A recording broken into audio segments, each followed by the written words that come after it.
competed in terms of the availability, at least at debt capital level. We do have those resources. We have our gold. In fact, our gold, you go around, you just kick the soil around the waterbeds and you get gold. And we are only 14 million people. By the way, 14 million people. Lagos is over 20 million, a town in Nigeria. Zimbabwe is 14, a town in Nigeria. One mayor is governing over a population that is bigger than Zimbabwe. But with all these resources that we have, we are unable. We are not raising. We are here talking about dates when we have platinum, when we have coal, when we have chrome, when we have diamond. Our diamond, friends, between 2011 and 2013 or so, created over 60,000 jobs in India in a town called Surat. Simply because we were not custodians, stewards, proper stewards of our own resources. Those that were smart in the courts came here and looted our diamonds, assisted by some members of the state, and they cut the diamond in Surati, they polished the diamond in Surati, Zimbabwean diamond in Surati. They converted that diamond into jewelry in Surati and created 60,000 jobs. And the mayor there was proud and said, no, Zimbabwean diamond is doing well for us here. 60,000, and yet the people of Chiadzo, Amarange were starving, dying, some of them being arrested and being moved, dispossessed of their land, and all that goes with it. So the problem with our natural resources is that we are failing to tap our natural resources, to enhance our natural resources. It has become a slogan to say, let's do beneficiation, value additions. Those are just slogans and you are not doing that. But that must be done. Because the more you export raw materials, we're exporting commodities, you will fetch low prices in international markets. And when you export commodities, you are exporting jobs, comrades, sirs, madams, and friends. There's a story about Nigeria. Nigeria is one of the countries in Africa which is richly endowed with oil. But many times they will be striking because the oil prices will be high or there will be no oil. In oil, there are almost 14 products. Nigeria exports crude oil. When you export crude oil, then it is exported to either to United States, to China, to France, to Italy. And when they process it there, they then produce not just petrol, not just diesel, but also gasoline, but also grease, but also Vaseline. So that's how we are losing it in Africa. We are exporting raw materials and the mentalities that are affecting us are those of the colonial order. I have said in some other spaces, one of the problems with Zimbabwe, for example, is that it is a country that was colonized by a company.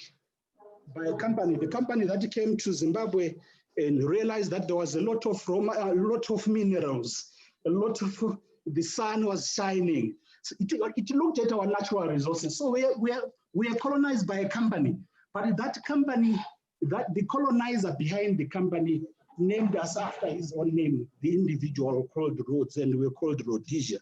And some people who came after that, Smith thought that he was Zimbabwe, Mugabe thought he was Zimbabwe. I don't know the current one, but that's the problem.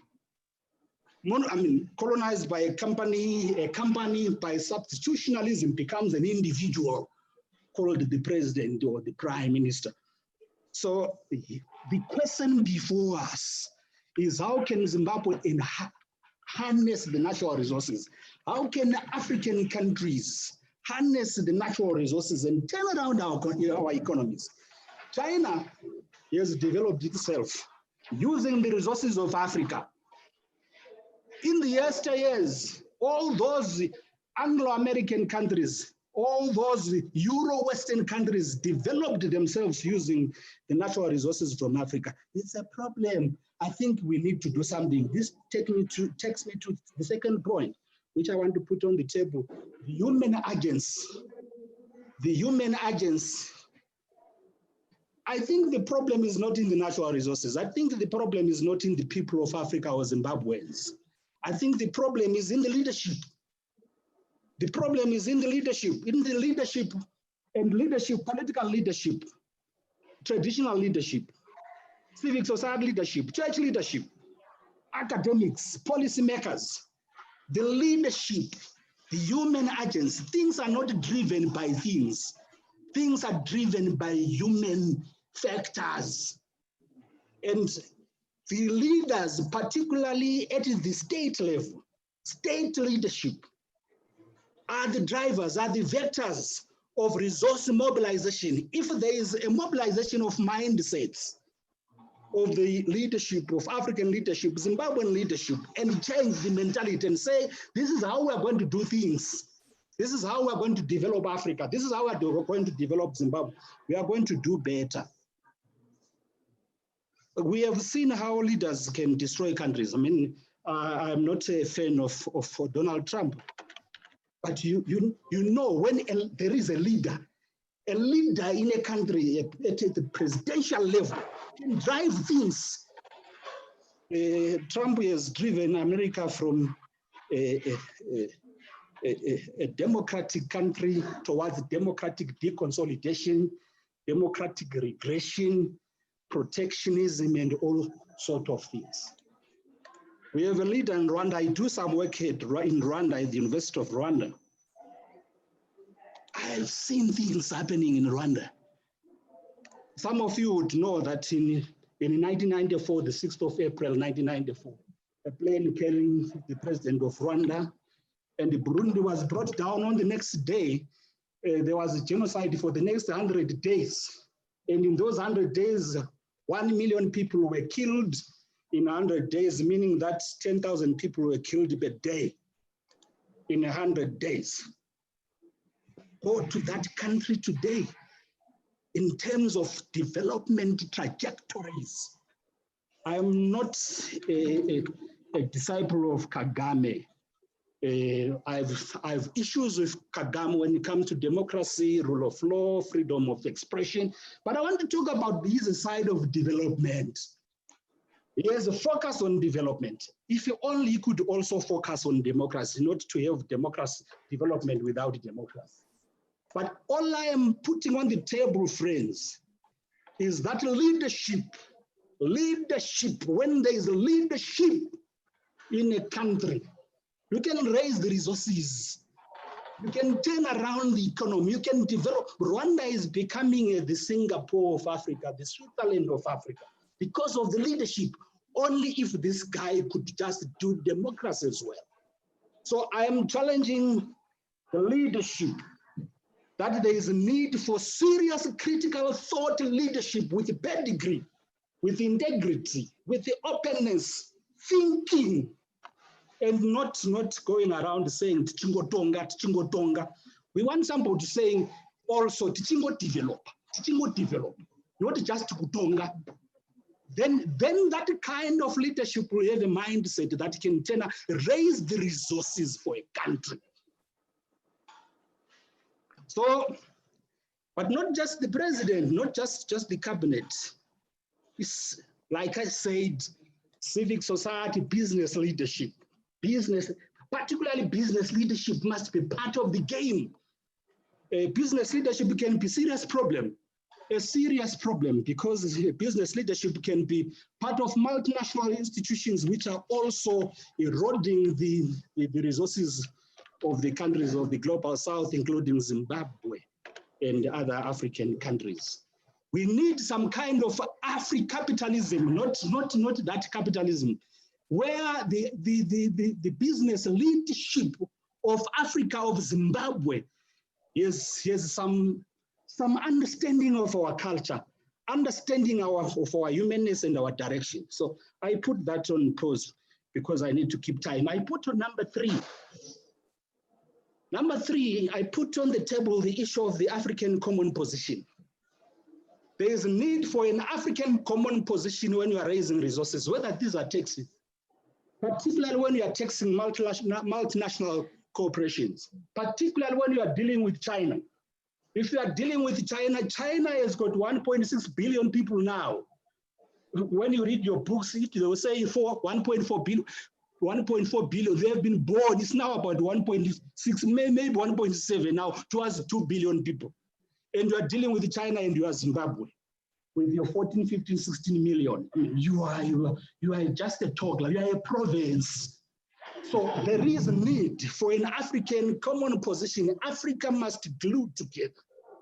There's an African position towards China, an Africa-Sino policy, where we are engaging China in terms of whether it's investment, whether it's trade, whether it's this coronavirus diplomacy that is there, engage China at multilateral level. I know they have the FOCAC, but that FOCAC, you know, the FOCAC with the Forum for China, Africa, whatever it is. That forum is just for grandstanding. Is for President Xi Jinping to stand there and say, for the next 3 years, I'm giving Africa $60 billion. It's not for real negotiation. We need an Africa-China policy. China is an Africa-China policy. China, Beijing has its own, but we don't have. I think it's important that us to raise the resources, particularly from our natural resources, from our trade, so that there is fair competition, fair trade, to have an African common position. It's important, friends. Those that are in government, if you are the members of parliament here, really look at the African common position. We should celebrate, to some extent, the African Continental Free Trade Agreement, the AfCAFTA, which came to force in March 22, 2018. Which brought together all the economic regional communities, and they agreed to trade together. They agreed on regional trading, regional integration. That vortex of movement is important. So Zimbabwe, and I'm glad that Zimbabwean government, I think Mnangagwa was the first really serious international treaty at Africa level that he signed. So it is important to use AfCAFTA to engage in all these multilateral institutions. I put point number 4 before I'm kicked out. The issue of technology. The issue of technology for Africa to raise resources, for Zimbabwe to raise resources. While at least we do talk about natural resources, but we should be moving towards digital economies. Serious stuff. If you look at the Fortune 500, those countries that are trading at the Fortune 500, you will find the ICTs. That's where you'll find your Amazon, you find your Microsoft, you find those countries, I mean, those companies that are dealing with technologies. So the 4th industrial revolution, some of us who are teaching at universities, we should be taking this issue of 4th industrial revolution seriously. Members of parliament who are here, it's important to take the 4th industrial revolution to another level. Let's raise the bar. The South African South African government has established a commission for the 4th industrial revolution because they have realized, I think all of us saw during the lockdowns, how important are the robots, artificial intelligence, biochemicals, how important these things are. For us to raise the resources, say from the business, move away from the ordinary, traditional industries. They will not bring the resources enough for us to be competitive at Africa level and at the global level. I challenge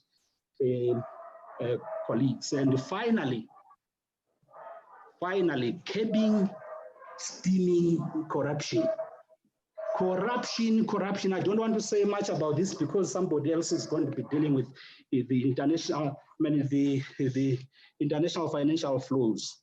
But I want to just flag it, that there are enough resources in Africa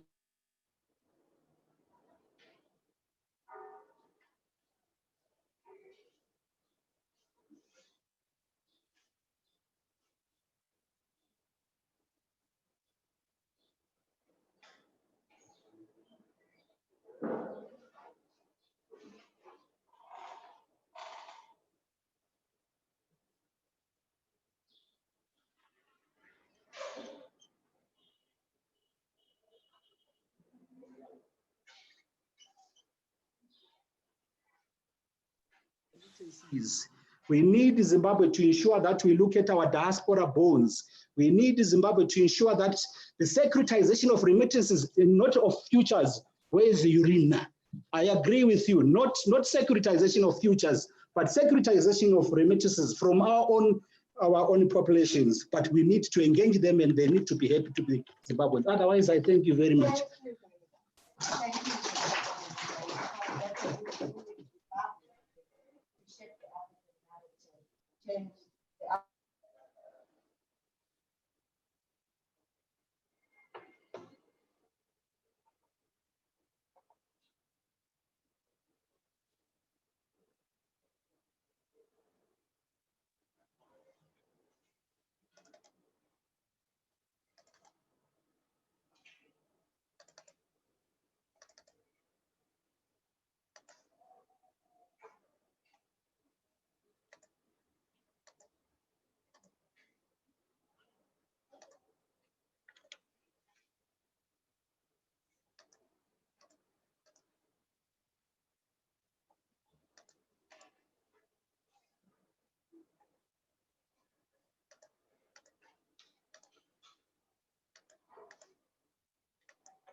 You've noted so many stuff today.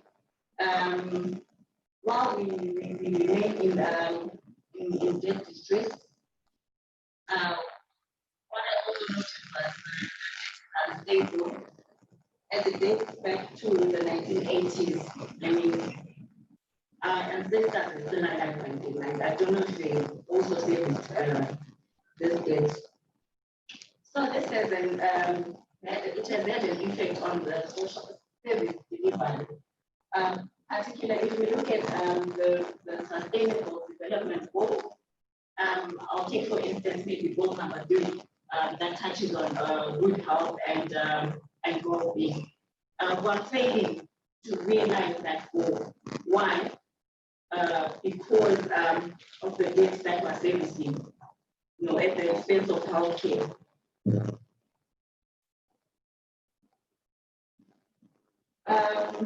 The ballooning debt has continuously reduced the government's ability to stimulate human and economic growth. I mean, there's no growth to talk about. There's no human or economic growth to talk about. So all we're focusing on right now is servicing the debts that we don't even know where it came from. We've also failed to adhere to the Abuja Declaration that touches on the 15% that goes towards the health. We've suddenly depended so much on what we call aid. I don't know if that's reversible in a way.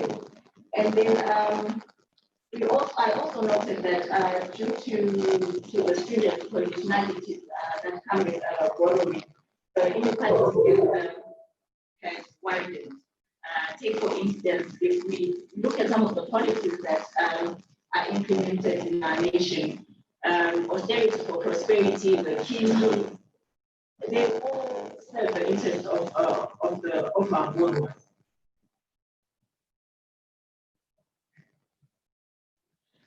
And then if I move to on illicit financial flow, I won't touch much on this. I noted on the program that government is going to be looking at this topic extensively. So what I noted was the nation is losing about 89 billion annually. So through illicit financial flows. And if we try and link it to our extractive data here in Zimbabwe, we lose about 70% from the mining sector. Imagine what that could do for us as a nation. We are also told that Zimbabwe is about 34 million. That was according to a report that I saw. That saying Zimbabwe is 34 million. It has lost 34 million within 2 decades. And then moving on again with the key findings. We've noticed that illicit financial flows drain the national fiscus. There's been a reduction in domestic expenditure and investment, both public and private. When governments are able to harness domestic resources due to illicit financial flows, their budgets will be underfunded. I'm sure most of you can attest to that. We have resources going towards health, education, and social protection.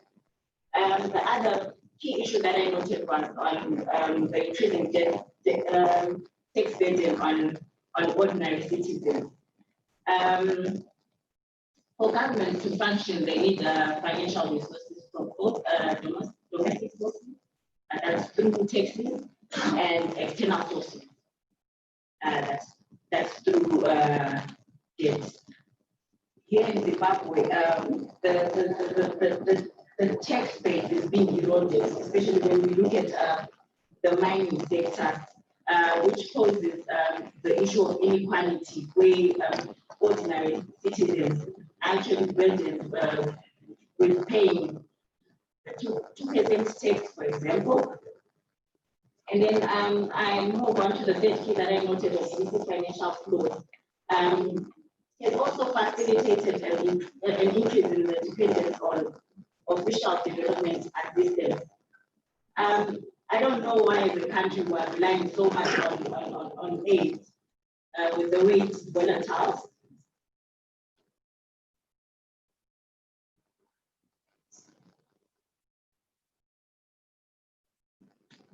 Okay, then I move on to the extractive sector.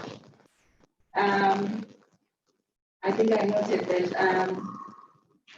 revenue that is usually generated from the extractive sector and used to service sector dating back to the 1980s. There's a new, I can't say it's new, it's been there for a while, but I can say it's now popular here in Zimbabwe, the resource sector loans where the government provides mines and similar to. So some of the major risks associated with this financing model have been budgeted to the fore. When we look at this resource sector loan, we're saying there's no transparency. We do not know anything about the mining agreements or the contracts that are signed. They are so opaque. So we have no idea what's going on there. So instead of money that is generated in the extractive sector, going towards covering the healthcare service delivery, it has gone to service this debt. I also noted that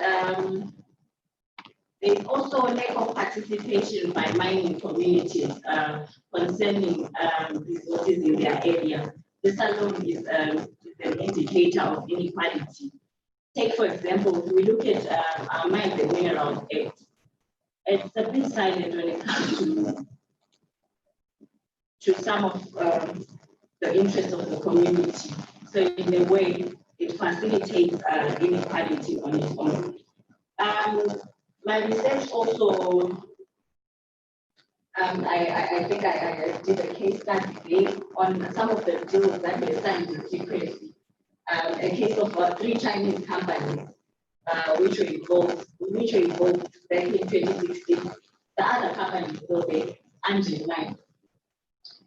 So it shows how the company supplied one day colliery company which with coal mining equipment worth 6.2 million in exchange of coal ventures in mining gold and diamonds when coal ventures were officially discovered. I'm sure this is still the norm. We saw Anjin mine coming back without any information or consultation of communities by the government. Okay. I also thought I would touch on towards the $12 billion economy, which is the new macroeconomic roadmap, which has been put in place, just to be realized by 2023. We say that the $12 billion mining industry represents about 344% increase from the $2.7 billion registered in 2017. And in this macroeconomic policy, I can't really, if we look at the contribution of small-scale miners, especially when it comes to the issue of gold output, I'm hoping it will take into consideration, because it states that about $4 billion will come. $4 billion alone will come from the gold sector, and we all know that small-scale miners contribute immensely.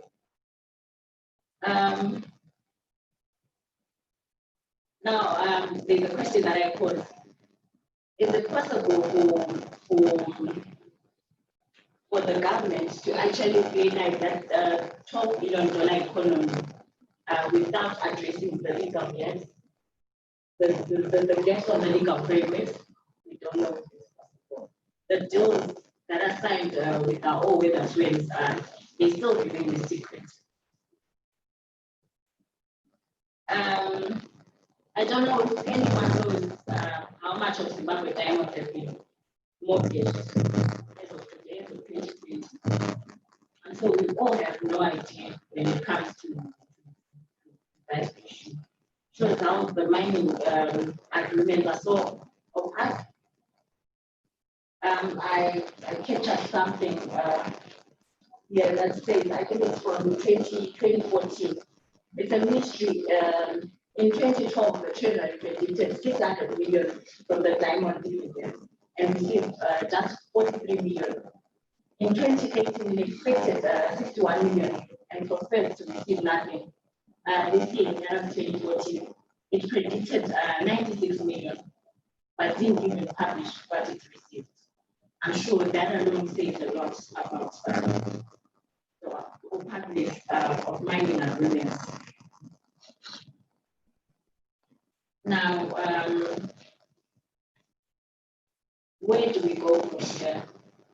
Do we continue borrowing, or do we consider other avenues of addressing inequality here in Zimbabwe? Okay, some of the recommendations that I noted was the need for Africa, should I say Zimbabwe, to try and practice south-to-south trade. Because they will never consider equal. The global north will never consider equal. They determine the prices while they are just the buyers. So it becomes a challenge on its own. So if maybe we look at trading alone as a continent. On issues of transparency and accountability, they need for our government to consider really initiative and implement the standards. With this, will be sure, at least we'll have an idea of about the mining contracts and the agreements and the revenue that's been generated. Also recommend that all loan agreements should be subject to public scrutiny before having approval. There is also need for payment flows regarding loan mortgages to be disclosed in detail.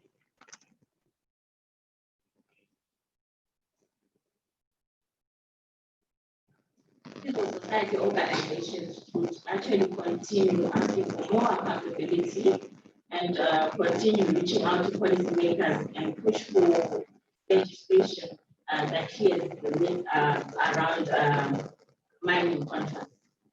There's also need to bridge the inequality gap through progressive tax reforms, which should be imposed in Zimbabwe.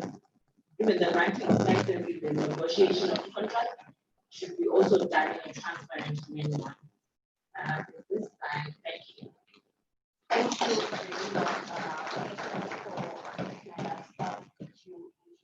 I think this is a very delicate conversation for us to have and put the face to the date, to the illicit financial flows, and the extractive sector as a case that we did.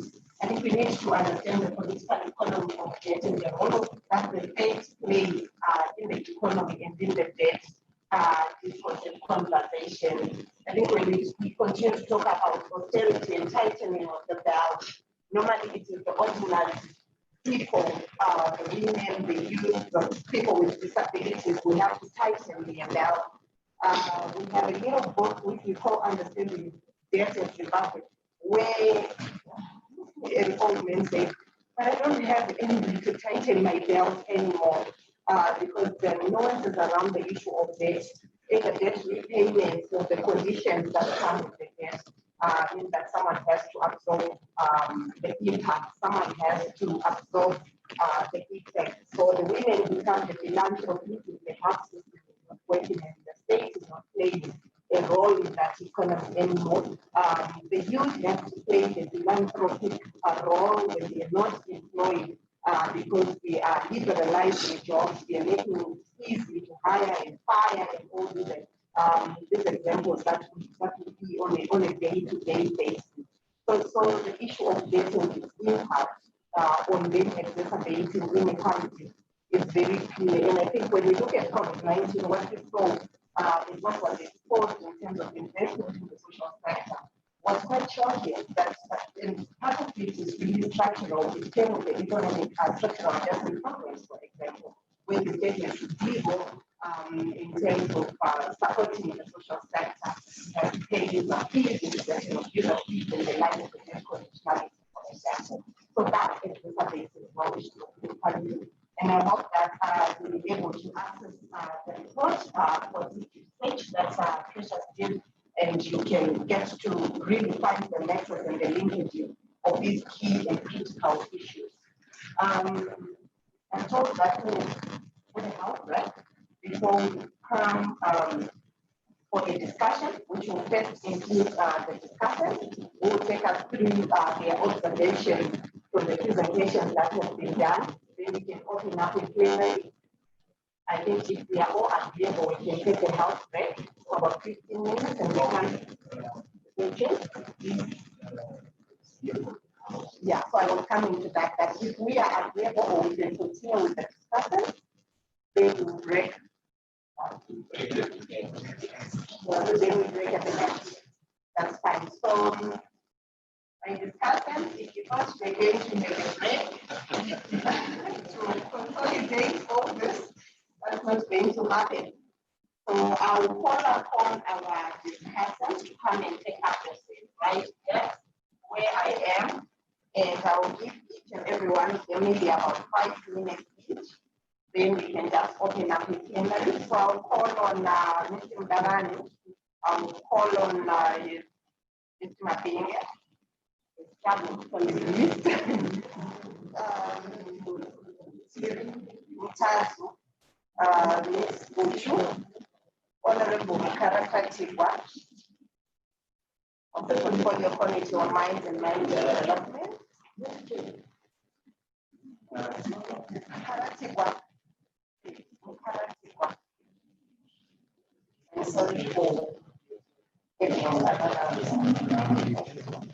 so I'll follow that discussion.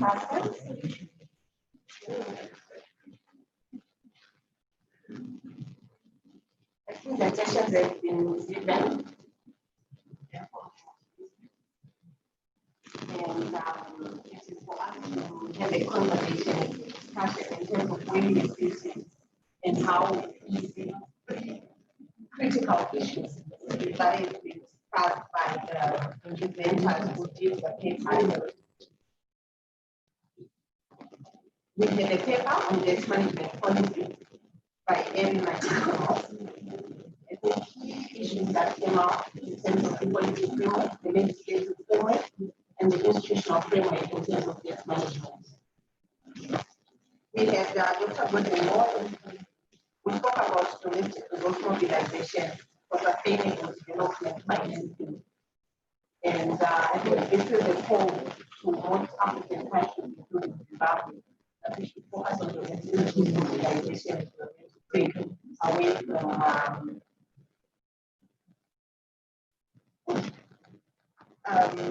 if we're going to get out of aid and debt dependence. We have Precious Lupata, who unpacked for us the linkage between debt extraction and inequality in the issue of financial flows in Zimbabwe. Zimbabwe being the case that, and I think key and critical issues for us to reflect on and to discuss. I will first give to you, Ma'am, to share with us this picture, your observations and what you want to get on this. My name is Jason Kutu from the Ministry of Finance and Management. Let me start by clarifying the issue of the debt management activities. They used to begin with public finance management. When we were capturing the public debt management, we reviewed all the debt-related issues and we incorporated through the public debt management. And this means that the Ministry of Finance amends the public finance management and no longer have any debt-related issues that was reversed to them. Then also we noted that as the management office we need to review the MTGs for us to be in a position to make a solid output policy. We have noted that Madam Chair.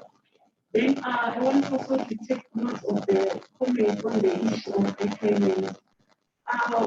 Let me say the Ministry of Finance, we are up to date with the payments with regards to the domestic side. But only the challenge now is it comes to external debt repayments. We have been accruing arrears from 2000. Our last normal payment to external creditors, it was in 2000. Then from then, creditors are compounding and capitalizing the penalties. That's when we see that our debt is going in terms of the penalties. Then also, giving efforts to support the re-engagement process that is being intensified from our leadership. We are making token payments to World Bank, ADB, and EIB on monthly basis. But due to COVID in 2020, we are a bit behind in terms of experimenting. We're making efforts so that we update them.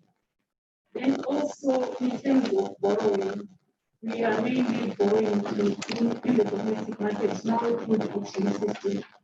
Then also, in terms of external borrowing, we are mainly borrowing to support viable projects. For example, we are borrowing from China and we have borrowed loans to support the 178 upgrading. We also have borrowed for Kariba South upgrading and also defaults in the international airports.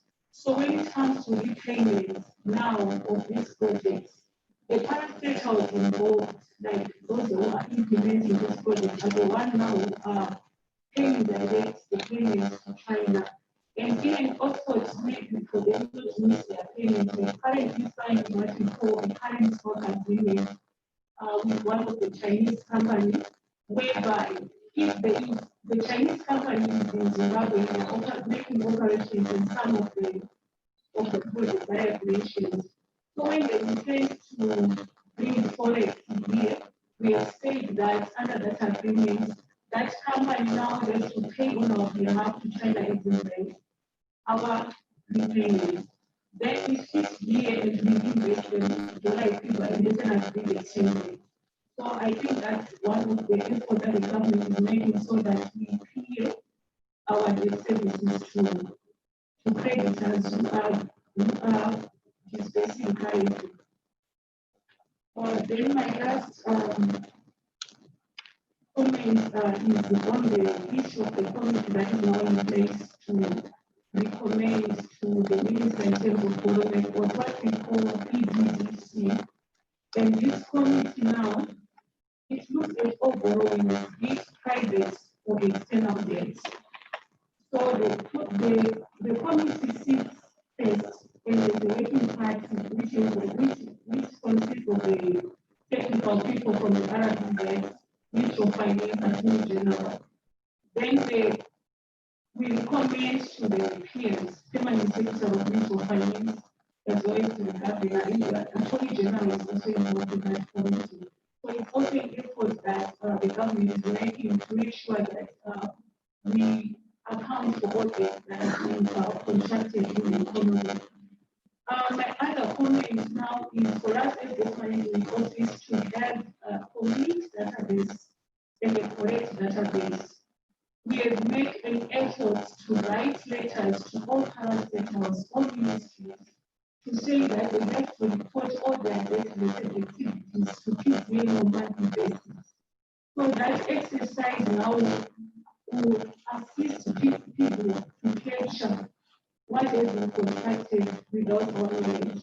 So it's also one of the effort that the government is making to make sure that we come up with a comprehensive, complete and accurate database, and also trying to capture all the data. Then also I wanted to comment on, I think the festive event highlighted on the recommendations that we should have internal audits. Let me say that currently we are being audited by our own internal auditors from the Ministry of Finance. Then also, I think finally, if I'm not mistaken, also submit reports to the Auditor General. They also audit us all our debt-related activities. So on that one, we are on track. I think for now, that's all I do. Thank you. Very much for making those comments and clarifications in terms of the institutional framework, which is with the Zimbabwe Aid and Waste Management Office. And I think key issues that you are raising, I think one of the issues really I think around the internal audit, it goes beyond internal audit in terms of the debt audit for Zimbabwe, whether this is going on. But like I indicated, we also engage with the minister.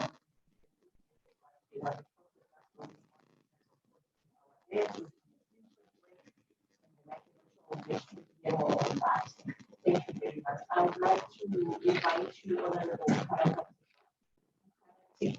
so your comments to the guidance and the status that is presented. Honorable Karatigwa is representing the committee on mines and mining development. It is a critical committee when it comes to domestic resource mobilization as an alternative. Thank you, Honorable. Thank you very much, Moderator.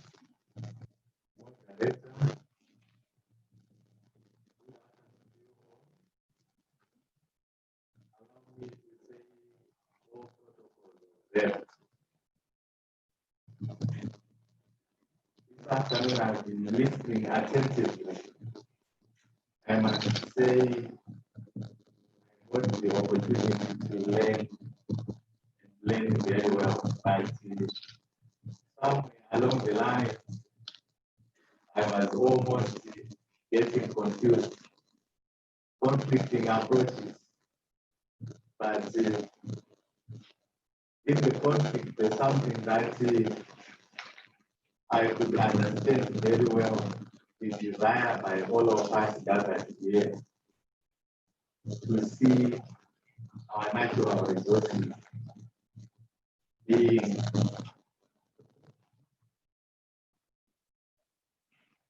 governed in a very ethical, responsible, and sustainable manner for the benefit of the present generation and future generations. However, there's a big elephant in the room, and this elephant is none other than corruption. Corruption in various forms, and mainly in the form of illicit financial flows. Even pricing can be an issue. However, there's something that I probably would want to remind this gathering to say, yes, we've come a long way in Zimbabwe. Zimbabwe is like a newborn baby today. We all know our history, where we have come from. I like our elder who spoke about leadership. I guess it was leadership to do with all of us at every level of leadership. It takes off all of us to actually make sure we achieve and make concerted effort for a turnaround, successful turnaround of our beautiful country, Zimbabwe. I think Zimbabwe is like a newborn baby, or better still, let's talk about young adults, maybe the newlyweds, or even customarily married. It is within our culture that we make sure we assist our young adults. We shower them with gifts, we can give them pots, plates, and other things to make sure they start. Newlyweds, we shower them with gifts during their wedding. But in the case of Zimbabwe, yes, with the new dispensation, I'm not sure if there are any gifts to talk about that has been showered with to the new leadership. If anything, they have generated a lot of legacy issues. And we must give it to them, and perhaps I agree with the previous speaker who spoke about the need perhaps for a paradigm shift, the need to perhaps review our approach towards any policies, any acts to do with debt management. A debt management policy can be key in directing efforts towards the common objectives set. The only temptation that we may set is that we may train ourselves into an ultra high towards debt, whereas national development may not be a very linear project. While it is also strategic, there's all nation, there's the friends, at the same time there's enemies, as well as opportunities that arise in line with national aspirations. So we need to be very, very careful. But talk about friends, strategic alliances can actually assist in terms of perhaps if you look at the domestic resource mobilization. You are new, you don't have anything. You want to start, where do you start from? So you can't run away from debt. Debt, you just have to flip to the other side and be positive and look at it as a source of capital. So you have to pursue it, but pursue it responsibly. The debt is both domestic and international, and these debts may not be treated equally, especially since domestic debt may lead to more homegrown capital with less stringent conditions for its access, while its payment directly has the propensity to grow the local economy with more certainty. So while I want to agree with you, our elder, who said perhaps no to debt, no to borrowing, because we have the resources, we have the mineral resources, but for all we know, the extractive industry is not cheap. It needs a lot of resources in the form of working capital towards the technology. We have to retool the mining industry. For us to be able to do that, proper debt management can provide the source of that capital. But perhaps what I would advocate for is probably a model, a national model, which is one of a wealth creation model, because it is a fact that the year 2017, 2018, and even before, which was talked about, we've seen the reversal of the trend in mining operations. For a long time, the large-scale mining companies have been responsible for the bulk of the output from the mining sector. But we have seen 63% of gold output, for example, coming from the artisanal and small-scale mining sector. To me, if we adopt a wealth creation model which is focused on empowering the ASM small-scale mining sector, that will reduce the level of debt that we need, and at the same time increasing productivity. And surely that can actually assist a long way in turning around the fortunes of our country. And talk about the large-scale miners. Many times they are holding on to huge tracts of land in the form of EPOs. But the ASM, they do not have access to that mining land. And when they get access, they get limited access, they do not have the resources to carry out the geological survey so that they have the correct data and they know exactly where to mine and ramp up productivity of quality product. Many times they spend a lot of energy, spend their agri resources, but get very little access.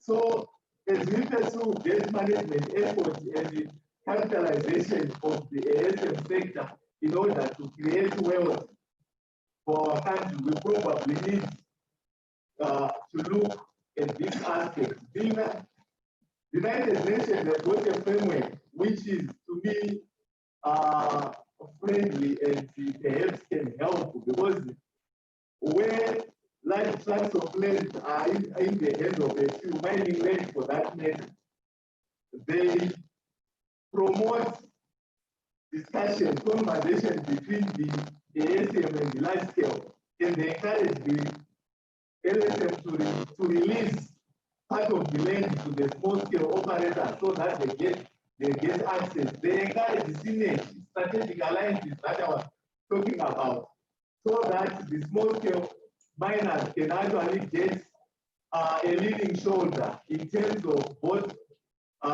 tooling and to a certain extent even funding and skills transfer and a lot of other things that will help them become tomorrow's large-scale mining operators.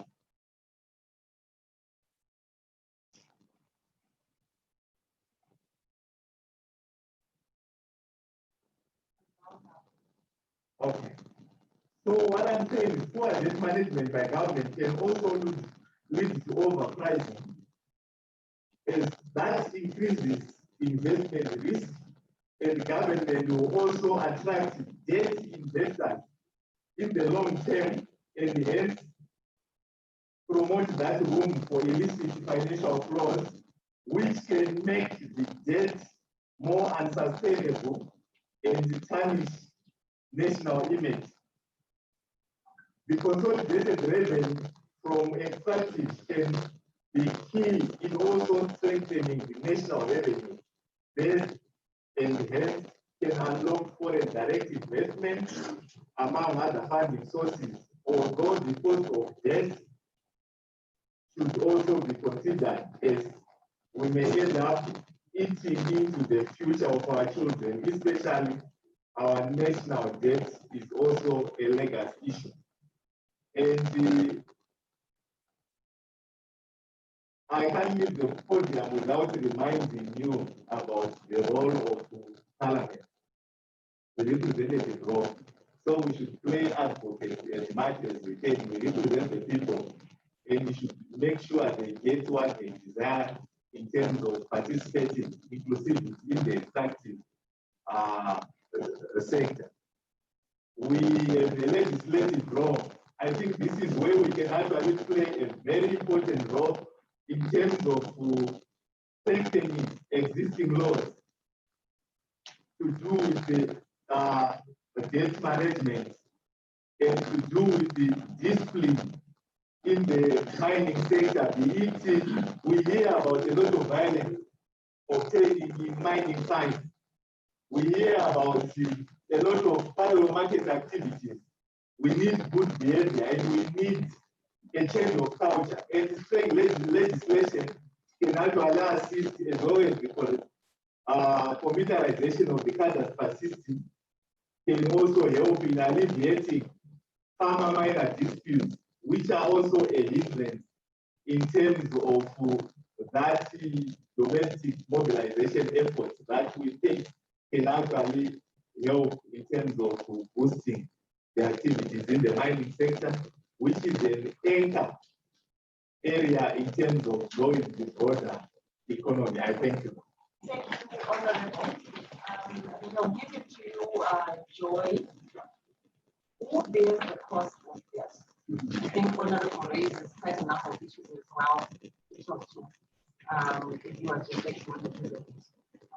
Okay. Thanks a lot, Janet.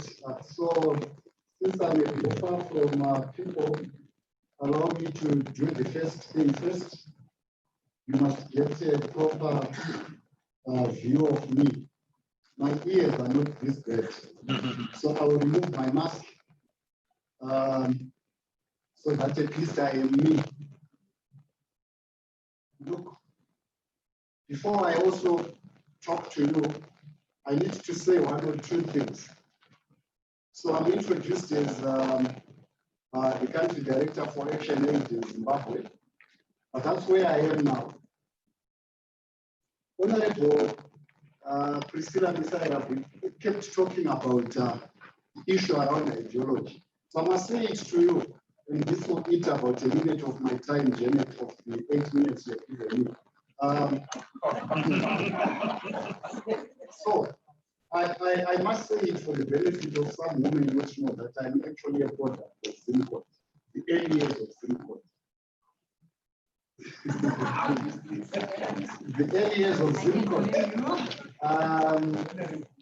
So my thinking is shaped by having worked for Zimbabwe. I directed Zimbabwe at some point before exiting in 2008, and then coming back in a different capacity. So my thinking is actually shaped by having worked for Zimbabwe, and the thinking in Zimbabwe is that we are more inclined to the left. So in terms of our ideology, clearly our ideology is one that connects us more and perhaps that takes us much closer to the people. So, and I think Zimbabwe has really tried to maintain that, that inclination. So, having said that, I must also say that I am not an economist. My field is such that I play where there is the interface between politics and the economy. So I'm a political economist, so I don't do economic models. I also don't do regression analysis and many of these things. So I don't play around with figures. I just sit where politics meets the economy, and my interest is in political economy. Are we together there? John, you cannot laugh uncontrollably to that. So, my entry point really, in terms of the discussion responsibility that I've been given, we were given 2 slots. The mainstream Action Aid slot is going to be done by Farisai Madaka, a very able young woman that we work with. She'll do that tomorrow. Now, I must thank the 3 presenters for the brilliant presentations. Comrade Gordon, I must thank you. I identify 100% with everything that you said. So because I heard you say you identify with Honorable Musai, so for me to then identify with everything else that you identified with, I identify with you and your cause. Clearly, there is one question that we must ask ourselves. Do we actually need to borrow? We must answer that question. Do we need to borrow? Now, I am asking this question and I will respond to it, and I will say we do not need to borrow. This is in order for me to speak to the issue around the need to look more into domestic resource mobilization. We do not need to borrow. Now, this thinking that, which is so African, this thinking that you must always have somebody give you, you pay them later at an interest, is a thinking that we must disabuse ourselves of as government, of course. You know, if you look at the Lima Agreement itself, the 2015 document, it surprises you. It actually tells you that whether it was implemented or not, go to the IMF, borrow from the IMF in order to clear their arrears. Go to the African Bank, borrow from the African Bank in order to clear the FDB, African Development Bank. Go to some arm of the World Bank, borrow from them in order to clear arrears for the World Bank. You clear arrears not necessarily because you want to drive the country towards sustainable development, but because you want to get the opportunity to borrow again and use resources in a manner that has not been seen to be transparent before. So that is problematic. This is the point number 1 that I'm making in order for me to buttress the point that it is possible to actually look at domestic resource mobilization as a way of financing your own social development. Isn't it? The reason why we repay debts is not really because we have it's to reopen doors, isn't it, in channels. If there was an opportunity to just not repay and sit there and relax, we would do that, isn't it? And to tell you is I want to read something. In 2000, in the year 2000, there was a human development report, and that's the core of my argument. If you don't get any of what I was rambling about here, this one you must get. There was a human development report that was done by the UNDP, echoed by the Poverty Reduction Forum. Judith knows about it. And it's good to see you, Comrade Judith. We've been together in this for a very long time. I want to read this out to you because it's the main thrust of what I think we must be focusing on. So in the Human Development Report of 2000, there's a section that says, of course, human development should be sustainable. Sustainable development relates to development that meets the needs of the present without compromising the ability of future generations to meet their own needs. It should give priority to the poor rather than marginalize them, sustain the environment rather than degrade it, advance women rather than discriminate against them. Sustainable human development should promote job-led growth rather than jobless growth. Are we together there?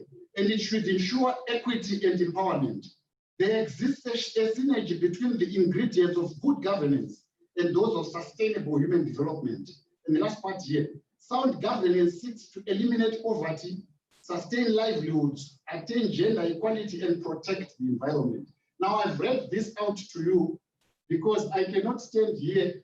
If I did that, Pharisee would report me. I cannot stand here and then pretend not to identify with the organization that I am with now. So my input here, Janet, is to say that in this conversation, when we deal with the ideological aspects, when we deal with the figures, when we deal with everything that relates, and when I say the ideological aspects, ideology, the leftist ideology tells you that the IMF is not your friend. And we say that unapologetically, the World Bank is not your friend. The World Bank is a bank. The IMF is also some bank of some sort, some lender of last resort. They rely on interest, isn't it? Beyond what comes from member states like the US, they rely on interest that we pay on principal and on the arrears that we accrue because we cannot pay. So your ideological clarity must tell you that these are your friends, these are not your friends. And that vacuum must be closed. The sooner that is done, the better for the country, as we discuss about the sustainable solutions to the debt question that the country finds itself in. Now, having said this, I am just emphasizing 3 or 4 points, Janet, here, to say that the discussion, so when we talk of domestic resource mobilization, one of the assumptions that sit in there, in fact, is a reality. The main source of our revenue is taxation. However you define it, be it income tax, be it royalties, these many things that the government levies on individuals and corporates. The unfortunate reality in our country is that if we look at the domestic resource mobilization without a careful application, it will tell you that, in fact, in terms of taxation, it is never favorable for individuals. In fact, the conversation is that the 90% of the population of Zimbabwe that is sitting in the informal economy because of the fact that 70% is the unemployment gap that we have. This 90%, the argument is, please formalize them. The argument about formalizing the informal economy is not really about so much of loving them. It is so that you can bank them and you can tax them. Isn't that true? And then the flip side of the argument is that you must attract as much foreign direct investment as you can. So for you to do this, you must offer tax havens to big companies from China and elsewhere. Now, this is a delicate balance that anyone who is interested in resolving the debt question, but also more interested in the issues around public resource management. So when we say domestic resource mobilization, it might be about attracting companies to come in. Companies are hosted by communities.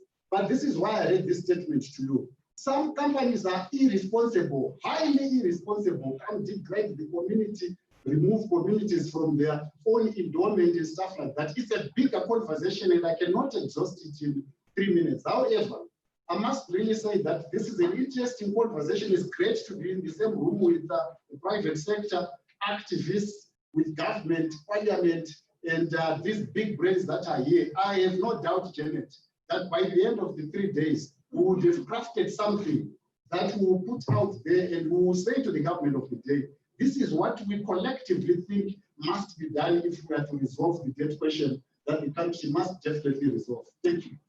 Thank you very much.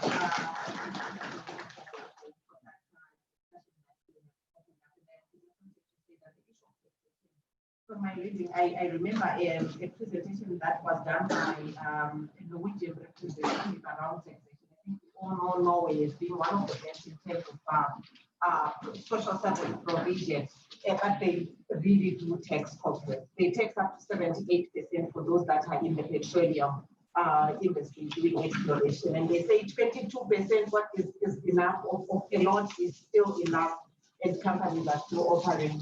So we really need to think progressive taxation around this issue of domestic resource mobilization. Let me on that note go to Zimra so that we hear in terms of where they are sitting and this issue of revenue generation. I think it starts from the how to generate revenue that will ensure that we do not rely on debt and we don't have to be asking ourselves the question, should we even borrow? Thank you, Madam. Afternoon, everyone. I'll start by talking about debt before I move on to the small question. On debt, my observation is we are analyzing debt after we have already borrowed. Whatever we have used the debt for, it seems we are not worried. But we are now worried because we have a weak figure that must be paid. In my view, I think we need to have a situation where each parliament or whatever the law says, no one should be able to go and borrow and commit the economy of the country to repayments of some monies without approval from the legal entities that are supposed to be approving. And then there is an issue of debt cancellation and debt forgiveness that I heard from the good doctor. I think that one touches on ideology. As a country or as an economy, what's our ideology on debt? Do we first borrow and then decide what to do with the money after borrowing? Or we first sit down and say we want to borrow for consumption or for capital expenditure? Borrowing for consumption is never an intelligent thing. Borrowing for consumption is never an intelligent thing to do for an economy. So, and if we borrow for capital expenditure, in most cases, such capital expenditures will be able to raise cash flows to repay the loan, be it a domestic borrowing or international borrowing. So that I think is also missing. And then on the domestic resource mobilization, again, the good doctor spoke of Africa in general and Zimbabwe in particular as being endowed with all the important minerals one can think of, or the important resources one can think of. I agree with that part of Africa being endowed with most of the resources. Unfortunately, I think, or I would say from the presentations, that in Africa, we lack one resource. All Africa, I think we lack one resource. And unfortunately for us, it is the most important resource for us to convert the minerals we have into development. I think if we had that resource, Africa would be the richest continent. I think, I'm sorry to say, but allow me to name the resource that we lack.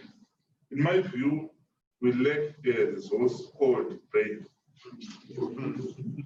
We have all these other resources which we think we should be rich from, but we don't have the brains to convert our platinum to wealth. We don't have the brain to extract our platinum from the ground and sell it, but we have to rely on some people. If you look at platinum, it's called platinum group of minerals. When Zimplats, for instance, sell their ore or export the ore, they declare platinum to us. There is gold in there. There are some minerals which we can't even pronounce here. They don't tell us. But they just sell that mineral to that ore, South Africa, and they declare only platinum. Gold is, they won't say much, but basically they are simply taking our mineral resources out there, and we, as an economy or as a continent, what are we getting from that? I think if we engage the most important resource I'm talking about, which is the brain, we should see ourselves somewhere. And then still on domestic resource mobilization. Earlier in the day, someone talked about debt contraction in our country. What I realized is that is probably because of one of two reasons. The first one being that we probably have nowhere to borrow now. This is not international. That's why our debt appears to be going down. It's not that we have managed to clear our areas or to clear our debt. It's because we can't borrow from anyone. No one is prepared to give us more. And then secondly, it could be because we have improved in domestic resource mobilization. On domestic resource mobilization, yes, similar as you have been collecting, but we cannot say we are at a level where the resources are able to reduce our debts significantly. So we all need to play our part for us to eliminate our debts, because for domestic resource mobilization, it is us who have to contribute to our taxes. Painful as they might be, we are the people who have to bear the brunt. So let's soldier on and pay.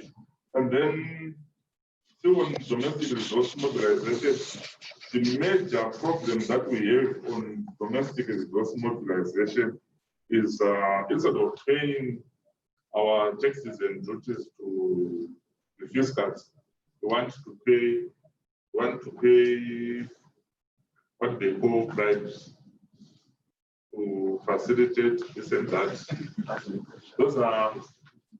We want to pay bribes. Instead of, by paying bribes, you are taxing yourself, but that tax is not going to the fiscals, it is going to someone's pocket. And that money that has gone to someone's pocket will not develop even anything in the economy. It will not be used for developing schools, roads, anything, nothing. It's just money going down the drain. So as Zimra, that's why we always say never pay bribes, pay your taxes and duties. And then still on domestic resource mobilization, one other thing that affects us negatively as a country, we have several tax expenditures in our statutes that exempts some taxes, that result in some revenue for born when people are importing, don't pay their duties legally, and as they trade, currently the tax expenditure figures is quite high. It's about 60% of the resources that we then collect. 60% of that will have gone as tax expenditures. I think for now, let me stop here. Thank you very much, I think, for those insights. And I want to give it to you, Thierry, now. Do we really have to borrow? Do governments make debt plans in terms of why are we going to borrow, or we just get money because it is big? Okay, thank you very much, Janet, for such a difficult question, I think. I think governments do borrow for different reasons. There's a lot of literature around that. I think one of our presentations, there are some reasons why governments move forward. And some of the reasons have actually led to the rise or the increase in indebtedness. But broadly, anyway, let me start with what I've picked from the presentation, and lastly, I'll come back to your question. I think the issue of ideology is very central, maybe to our future discussions around the issues of debt. What is the ideological position, especially of Africa as a continent, on debt? Because we've been asked these questions in various forums, whether local, national, or international. What is Africa's position on debt? And sometimes you find yourself in a corner and you are not sure whether there is an agreed position on debt within Africa or within Zimbabwe, or even when it comes to debt cancellation. I think a lot of us, especially from civil society, we do sloganeering, cancel the debts. But you might be asking, what exactly are you saying? Which debts? You see, so we need to be very clear. And I think that's why for us at Africa, we value very much in terms of research. You should have your evidence, so that when we talk of debt cancellation, you exactly know what exactly you are talking about. When you talk of the need for example, the need for an ideological position on debt, for example, I think you should have your facts in place, so that your argument is underpinned whether from an ideological position or from reality or from other angles. I think it's very important. I think Dr. Moore raised this in a very good way, that we need an ideology where we can situate all our arguments and discussions. But maybe if I can take you back to there's a history to the African debt crisis. There has been a debt crisis of the 1980s and the 1990s. And some of the reason why Africa ended up in a debt crisis then was because of external factors. You are aware of the Cold War. Loans were pushed to African government. The Mobutu Sese Seko era in Zaire. You see, so it is also an issue from the creditor side, especially when it comes to Africa. There are push and pull factors especially for lending or borrowing. So we should be aware of those. But I think we need to be very clear as CSO in terms of the ideological position we have on debt. Also to raise the fact that I think you are aware of the dominance and the powerful international financial institutions, who controls them. And in most of the cases, that's where our governments go and borrow. And we have seen this. We can use the case of Zimbabwe because of its differences with the most powerful governments in the FIs. It's not receiving, for example, the support it can receive. Because we've seen other countries, for example, that are receiving support despite being in arrears from the FIs. We have seen other countries that are maybe Western Zimbabwe receiving support, top of Somalia. And maybe why is Zimbabwe not getting the support? I think those are some of the issues we need to interrogate. Who controls the FIs, for example? The sources of funding, where our governments go and borrow, they go to China. Obviously, it's a negotiation, but there are a lot of underpinning issues to China's lending policies. So being aware of those, I think, is very important. And I think the stakeholders here, especially from the university and academia, can help us unpack some of these issues in papers or share their thinking based on what's happening, not only in Zimbabwe, but broadly in Africa. I think it's important to say that debt, or being in an unsustainable debt situation, takes away your sovereignty. We have seen this during the SRP periods. We have seen this, especially in countries that implemented HIPIC. Economic policies were just dumped on them to implement. And there's a lot of literature that documented how that impacted on human lives and citizens. I think those are some of the very important critical issues we need to unpack. Coming to the issue of maybe audits and illegitimate, I think having debt audits, I think this is very key. This is very central going forward. It's an important issue that we need to push for special official debt audits, because they will let us, or they will inform us of, especially as CSOs, of the next audit strategy we need to have. Is it on bilateral debts? Is it on multilateral debts? Is it on the illegitimacy of the debts? For example, whatever happened in Mozambique, I think they did a debt audit and found out that some of the funds never reached the intended project or beneficiaries. So auditing the debts, especially from the official sectors, is very important. I'm not sure whether as CSOs we can have the capacity and also the resources to do that, because this seems to be a very expensive exercise.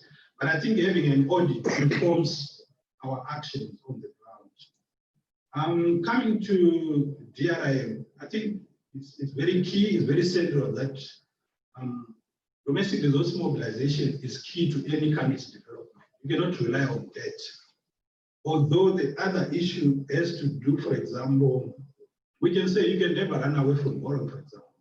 I can give you an example of countries, especially the small islands, where because of natural disasters, the whole GDP is destroyed. The infrastructure, everything is gone because of a natural disaster. And where do you start from? And I think a lot of them, we've seen them going to the IFIs to borrow. So there are some causes to borrowing. And some of them, they are beyond maybe the politics we might throw around. But also to say that linking DRM to IFIs, illicit financial flows, I think at Africa we have identified that there are a lot of challenges when it comes to DRM at the national level that inhibits potential DRM scenarios in a lot of countries. And illicit financial flows is one of them. We have powerful mining companies that are evading tax through various forms. We have corruption. We have weak institutions, for example, that really takes down the ability for our countries to raise enough resources domestically. So maybe until we plug some of these leakages, it will be a song just that domestic resource mobilization is key.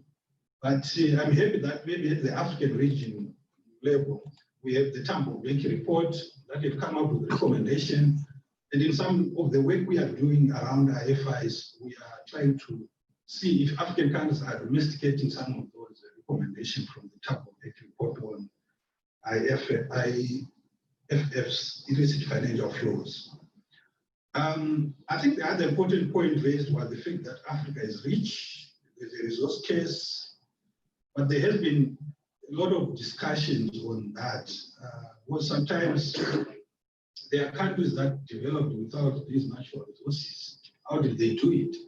You have your Hong Kong, you have your Singapore, the Asian tigers. I think if you go through the literature, you find a whole lot of evidence or knowledge around, not disputing that if you have natural resources, you won't develop. You will develop if you use them in a very good way. But even if you don't have, I think being innovative, and it comes to the other point that Tomoyo raised on leadership.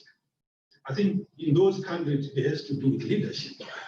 And leadership at different levels. Leadership at the national level, leadership at the regional level, local council level.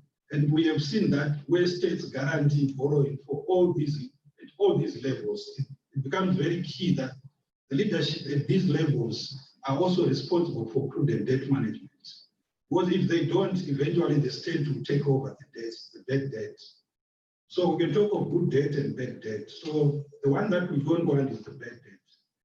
The good debt, I think we are all pro it.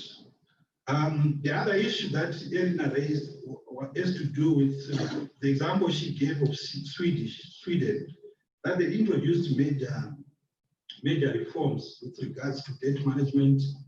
And I wish and hope that the debt management office and the ministry and all the stakeholders, they would be pushing some of these reforms into our debt management situation here in Zimbabwe, especially when it comes to how do we resolve the debt. Because at the moment, yes, we are not borrowing, the debt seems not to be increasing, although because of the interest and the penalties.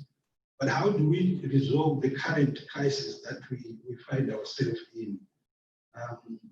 Then it takes us to the issue of the re-engagement that was talked about this morning, and also maybe the sanction issues, the data issues.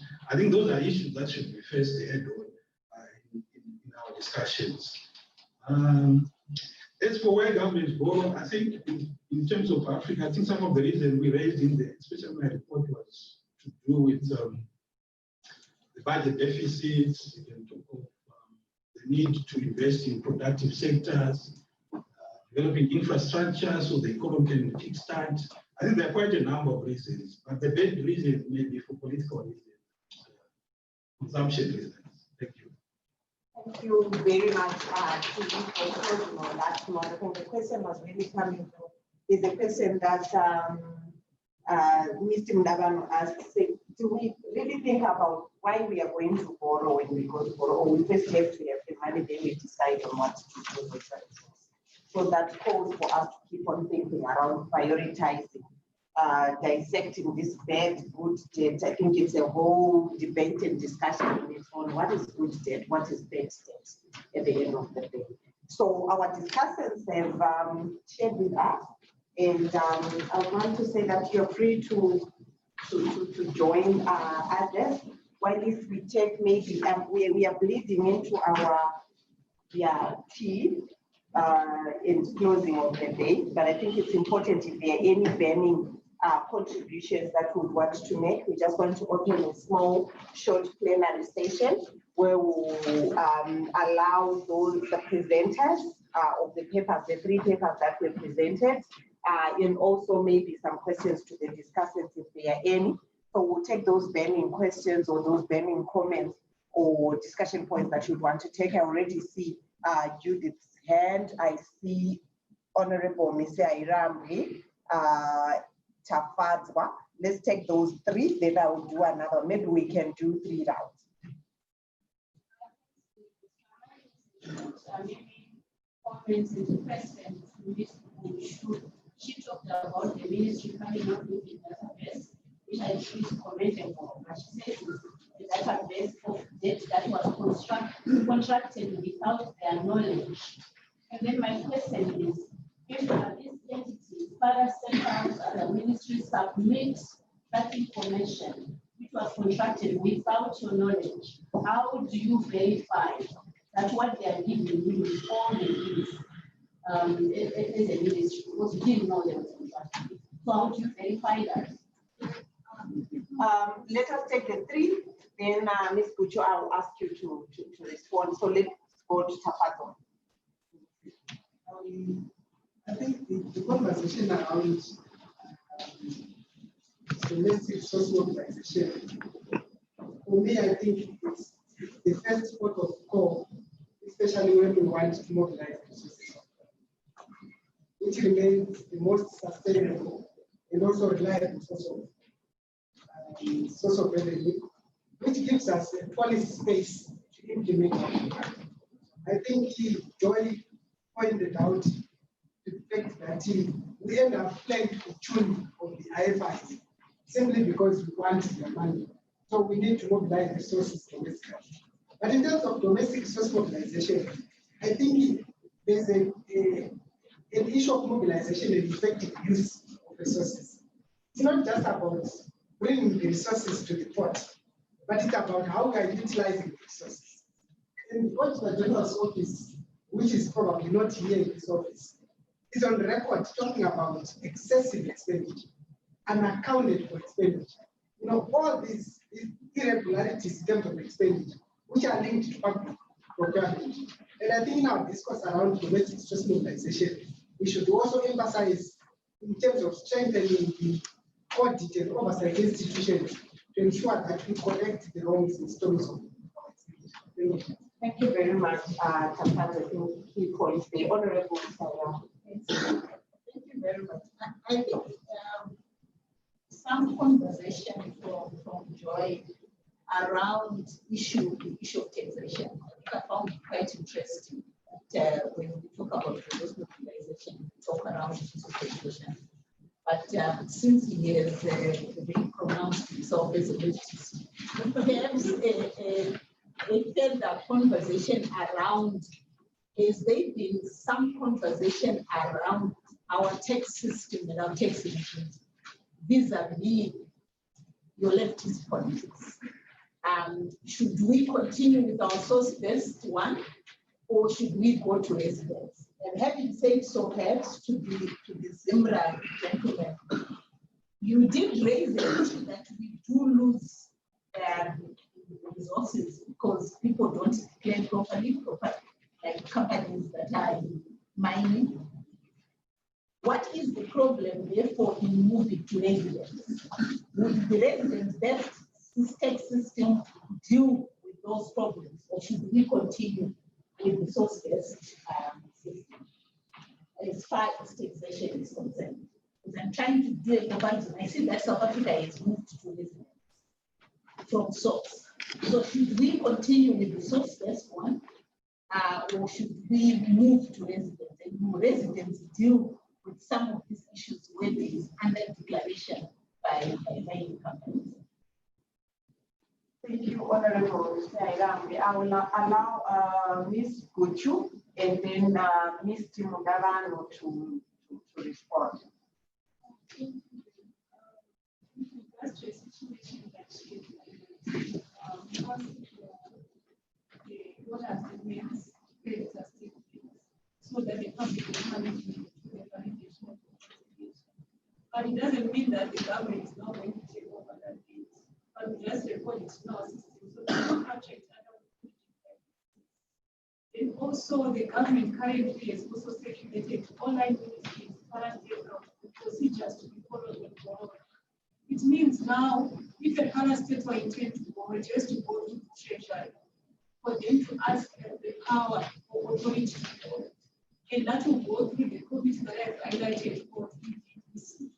So that was what the government has done. It is in a way to care so that parastatal will continue to borrow outside the treasury.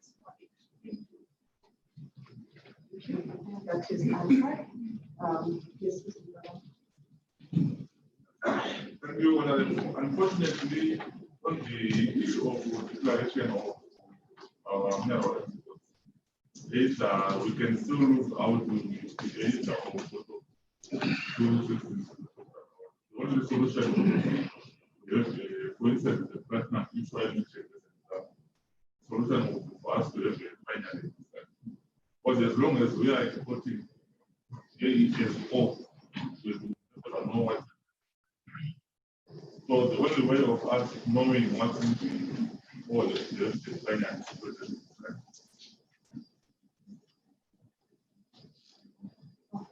Thank you. I think this is a conversation, Honorable, that we still need to really talk about in terms of, we did a study around the tax system in Zimbabwe and the opportunities and challenges as input. I think that was in 2016, 2017, yes. So these are some of the issues in terms of where should we tax from. There are actually opportunities if we go that route. But I think it is to really unpack the politics around taxation in Zimbabwe. The issue of even the contract, how are we attracting our investors, and what tax incentives are we giving to them? And I think the issue of tax transparency becomes really a key and major issue, and maybe hindrance in terms of transitioning to the resident taxation system than the source. But this is one of the key gaps that was actually outlined in the study that we did in 2017. And I think now that we are talking about the debt and the linkage with the domestic resource mobilization, it is important for us to go back to this conversation and talk about it. And I think it's something that we should actually be looking at, and like linking it with the leftist, the ideological grounding. I think it was also informing that study that we continue to rely on the citizens as, and not on the complex because of the dynamics within the taxing from the source and not from the residents, and the capacity even of our tax administration bodies to be able to do that. So I think these are also issues that we need to also talk about in terms of its capacity to do that, but also the politics to it. I think that is the major issue in terms of the tax incentives, the tax holidays and stuff that we're giving to businesses that are coming. But there are gaps and opportunities that we should step into. So you've covered for Joy, I see. I've covered for Joy. I've covered for Joy, but I don't want to keep one. Okay, that's fine. So I will take the second round. There are names that I had already seen. There's Adrian. I've seen Adrian. I've seen you, sir. You want to respond, Honorable? Yes. Because we're discussing.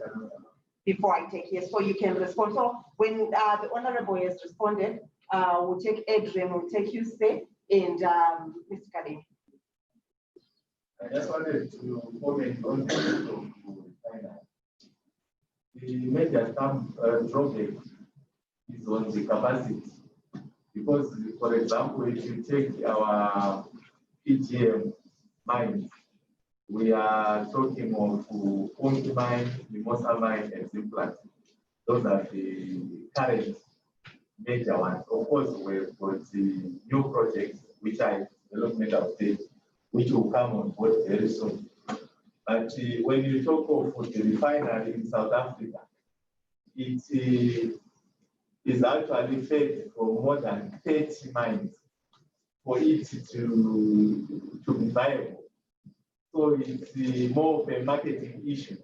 And also, you also find the global architecture that was being talked about coming into play, whereby the international creditors, in some cases, are actually investors in the international refineries. So you have to actually do a serious research and be able to come up with a reasonable source market for your ore in order to justify a refinery.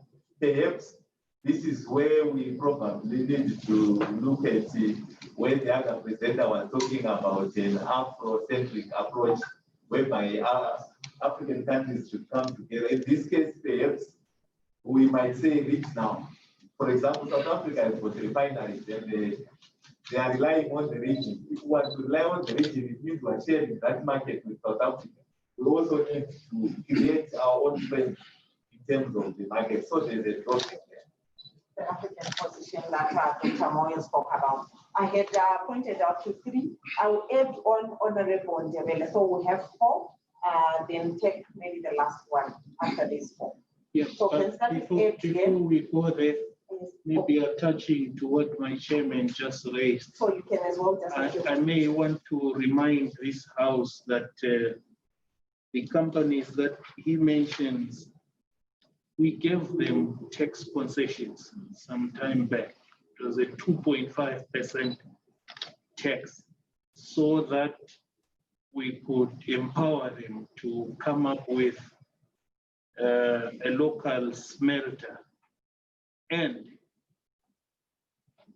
for good measure, one thing that really hurts me is that concession was negotiated outside Parliament. That should be our takeoff. That concession was negotiated outside Parliament. But if you go to section 13, subsection 4, it's peremptory. It says the state must ensure that local communities benefit from the resources in their areas. So as we keep sending whatever we're sending to South Africa with 10 or 12 minerals, the people of Chiadzwa, the people around Zwishavani are not benefiting at all. And Bob was right when he said we lost 15 billion. We are doing a lot of disservice to our people, but I was just having conversations with myself and I was asking because there's a time I attended an OSISA debt conundrum workshop, and I really left that workshop with one take home that HIPIC is gone forever. But I've just been asking myself, has COVID-19 not presented another opportunity for debt relief?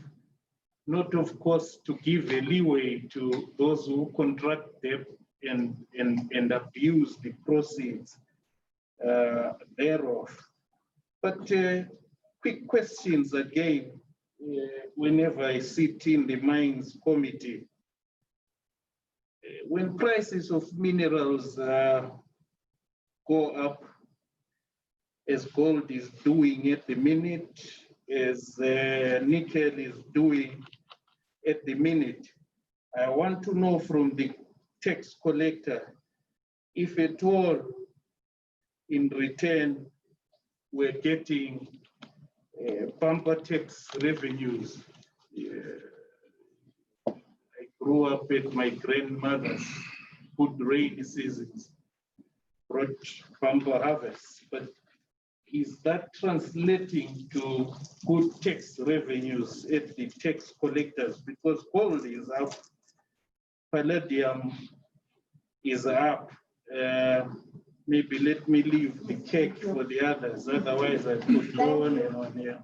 Thank you, Honorable. I'll give Terry, you respond on the debt sustainability related to the COVID pandemic and the mechanisms that have been put in place. I think he raises a fundamental question there in terms of how we're not going to go back to EPIC with all its evils. So Edzien, you can go ahead, then Kadenge and all right, thank you. Mine is just a brief question to the presenter. So to say, you see in a number of policy recommendations from papers saying government should look into alternative financing mechanisms or innovative financing approaches to finance development and all. But my question to the presenters is, what are these innovative financing approaches or mechanisms? Are they sustainable? And won't they actually get us back to this debt challenge we're talking about, which Africa is facing and Zimbabwe largely, if I'm to be specific? So it's just that question. Let's deconstruct this innovation alternative that we keep talking about. Let's deconstruct it here and come up with the practical issues. Yes, Kading. Okay, thank you very much. My question is to the Minister of Finance. In your presentation, you said we have no problem with local debt, only problem is foreign debt. Allow him to finish, then we will respond like this. So I was looking at your report here. Table 8, almost single family domestic debt. This one from annual report.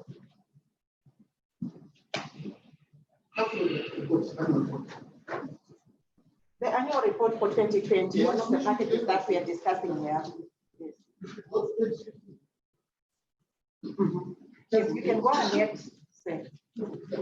So my question is, so I was looking at table 8, almost single family domestic debt in US dollars.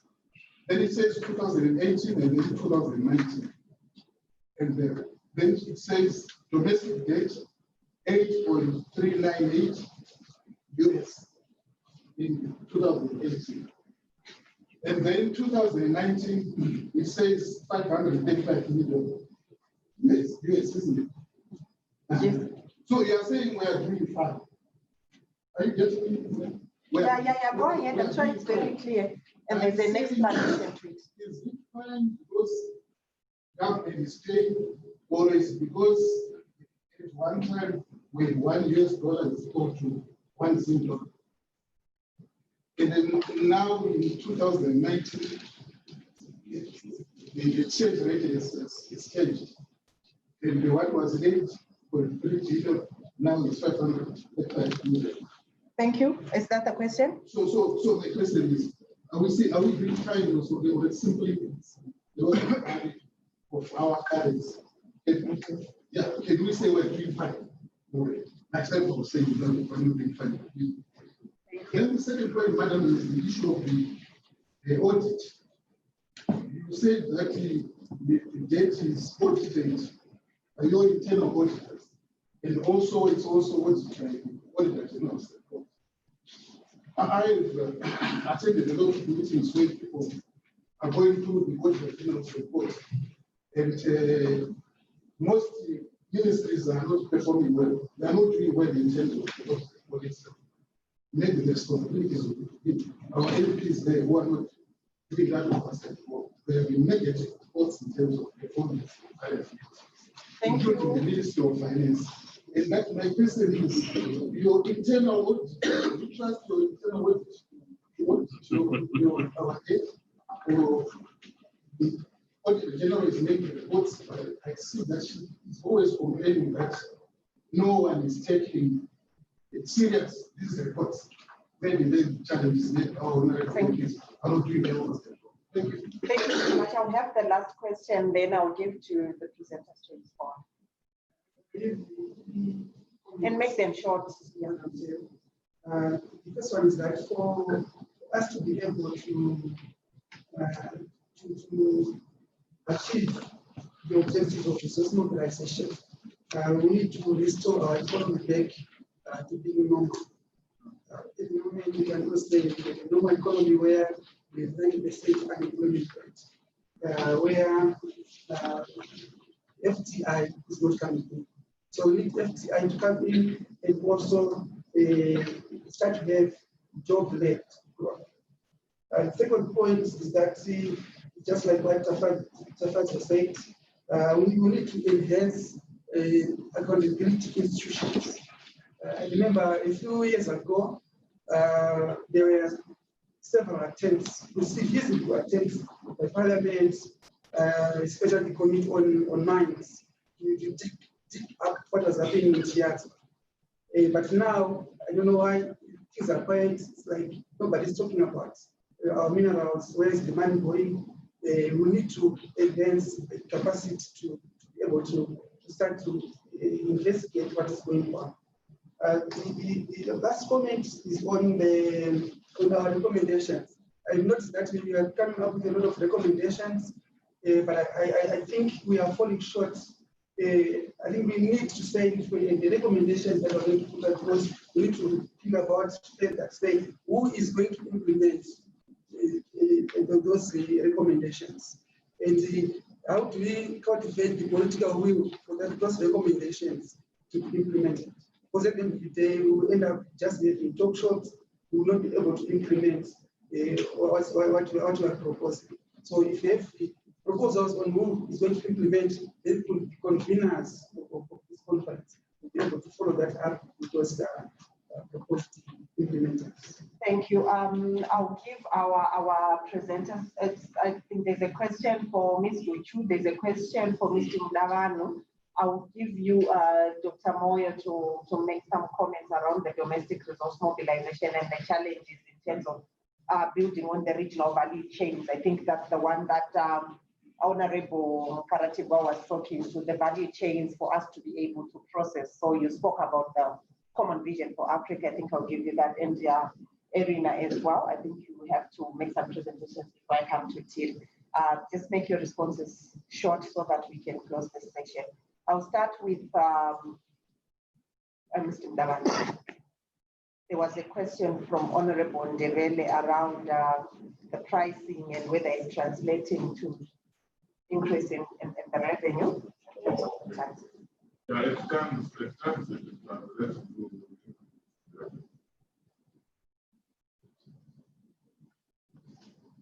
I'm sorry, we cannot hear.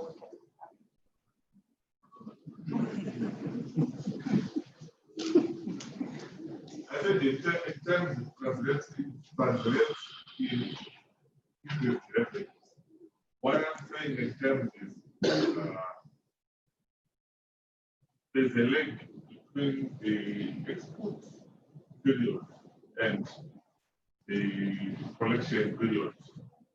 Okay. So usually when we talk of revenue, we are looking at the price movement as of today and collections as of today. But the collections of today are usually from sales done probably month to month. Thank you. Ms. Guchu, I think there were quite a number of questions for your office. Sorry? You will answer. Okay, thank you.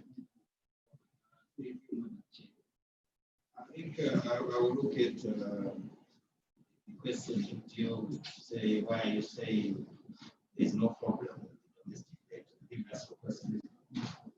I think if you look at is one percent, I would say that, we cannot avoid borrowing in the domestic market, particularly for Zimbabwe, mainly because of our international relations and all that.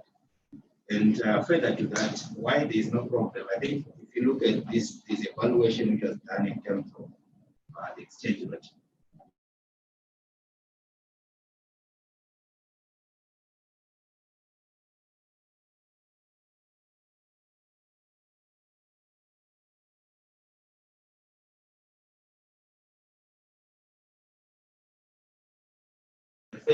Mainly, if you read our budget statements and all the documents released, the purpose of our borrowing right now is mainly targeted at infrastructure development. For example, we talk about your high among others. There are dam construction, the roads which you've been seeing, I think between 2017 and 2018, you've been seeing roads being done. That was mainly the purpose of this borrowing. 2020, I think from March up to date, we have actually more borrowing towards COVID-19 because we couldn't get external financing like what other countries are getting. So in terms of the purpose of our borrowing, we don't have the problem we used to have to say what are these use of this money. And the other issue as well, in terms of financial sector development strategy, which we developed recently, you see that one of the purposes of us issuing this domestic debt is to also build a benchmark in terms of developing our capital market. So these are the tires in terms of where you want to see why are we continuing issuing debt of borrowing in the domestic market. So I think with those purposes and also in terms of the level of the debt itself, you can see that as compared to external debt, justify to say, generally we may not have a problem. And also, we look at the areas, the level of areas is compared to external debt. Then let me also comment in terms of the audit issue which you raised to say, regarding our internal auditors. I think if you look at these audits, they're actually done in terms of public finance management act and in terms of our constitution. And there's no way we can say we don't trust our auditors. But in as much as they are doing according to the law, and in as much as there is integrity attached to their work, I think we have to praise whatever they're doing. But obviously, your question to say what is being done, that will be another issue. But we believe the integrity of this body. I think that's what we get. Thank you very much. Irina, you wanted to respond to something, then I'll go to Dr. Moye and to Thierry. Just thank you. I want to acknowledge the comment which was made by Mrs. Guchu about the repealing of some of the provisions in the Public Finance Management Act. To say when the Public Debt Management Act was enacted, then they repealed some of the debt provisions in the Public Finance Management Act. But I think we still need to refer to the Public Finance Management Act in the sense that the Public Finance Management Act is the one which sets the fiscal rules. We have noted from the presentation that most of the debt is accumulating from the budget deficits. So I think we still need to refer it because the fiscal rules are the ones which enable the government to adhere to the fiscal rules. So I think those things, they go hand in hand. And then I also want to make some comments in relation to the domestic resource mobilization. I just want to mention two issues. There's an issue of fiscal incentives, which was briefly touched by it was briefly discussed. I think the issue there is that as a country, I think we are mostly offering those fiscal incentives. There are some tax holidays. Companies, they come, they operate maybe 5 years without even paying tax. But now, in terms of, if we read the literature, we find that companies are not really worried about the fiscal incentives. We are just giving them. But even without the fiscal incentives, those companies which are really interested in operating in Zimbabwe, those two come.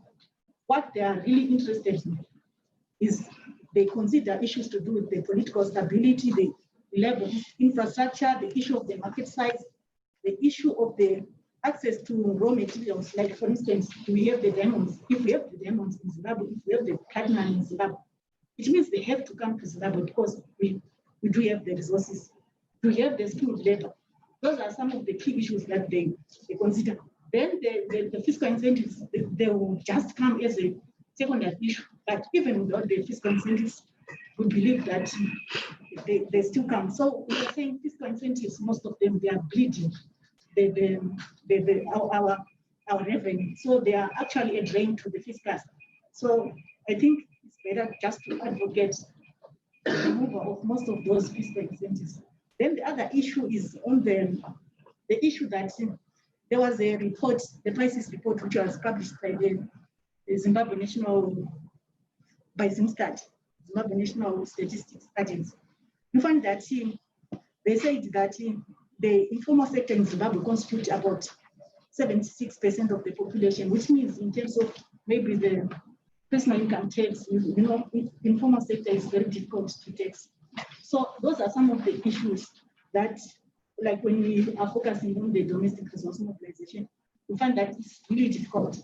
Maybe there are, of course, some taxes which are targeted on the informal sector, but collection and also the cost of maybe trying to make sure that the informal sector adhere to the payment of those taxes is really expensive, like because there are a number of players.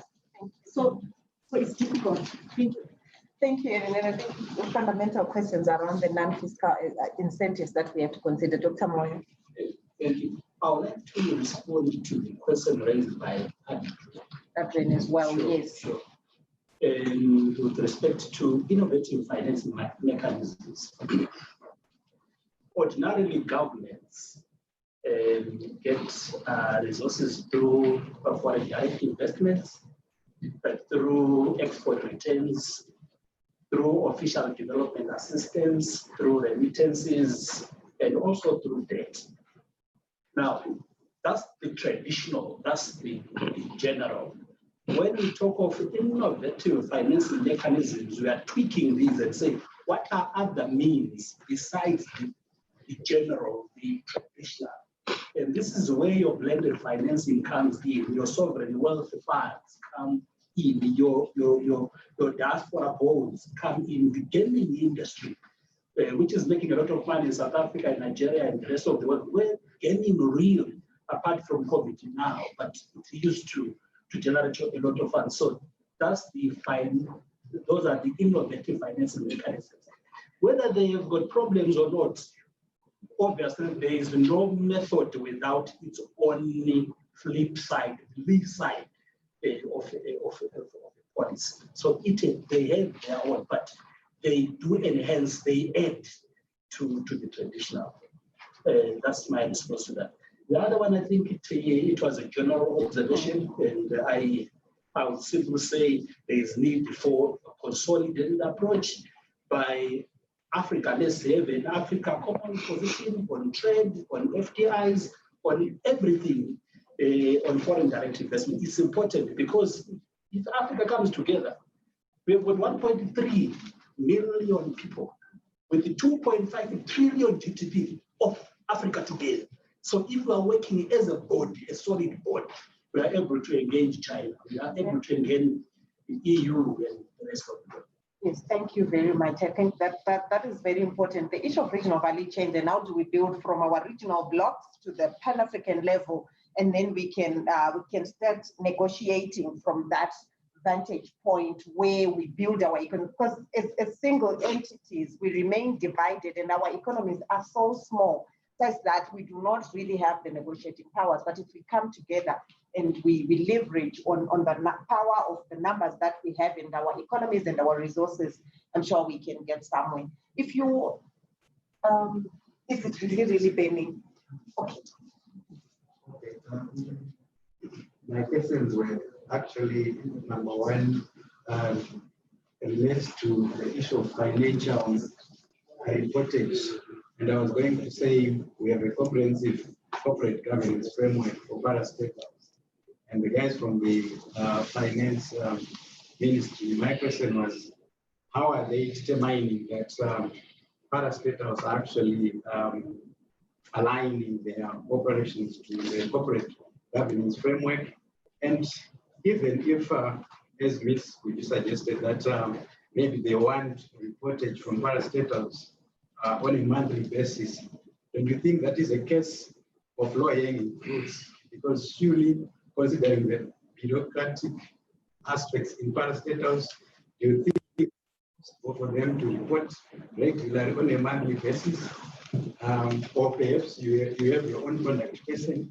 Then I was also going to ask a question on the issue to ideologize this debt question. And I was saying the norm has been to say you can only ideologize when you have considered what is called ideological state apparatus, where the key institutions of the state, including civil society, media, and non-state and other non-state institutions, are actually dealing faithfully with what is called Obrador politics. For Zimbabwe, we have the problem of elitism, sub-elitism, where the grand and petty bourgeoisie are also colluding with the state to actually say we want to embark on civilized corruption, and also the civilized corruption was the one called speed money and the concept of jets and other, subtle activities which constitute the shadow economy.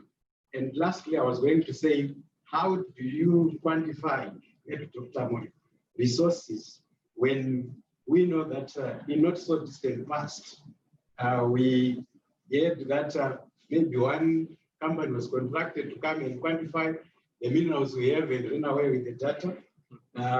Then we also have issues where, apart from tax avoidance, tax injustice, and tax evasion, the whistleblower who is maybe helping the taxman to collect revenue is not protected.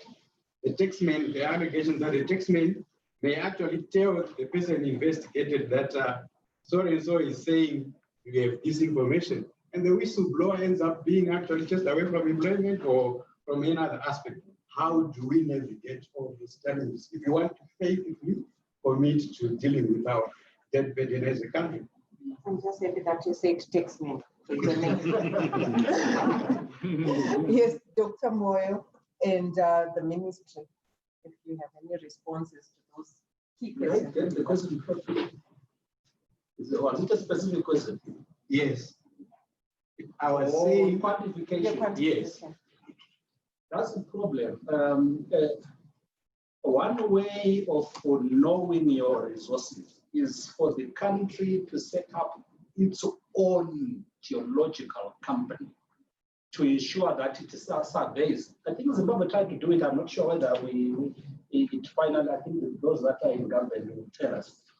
Trying to come up with a geological company, a geological something to do the survey.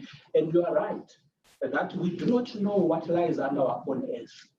Actually, the Canadians know better because at one point the Canadians came here and really did some good stuff, but they went away with the stuff.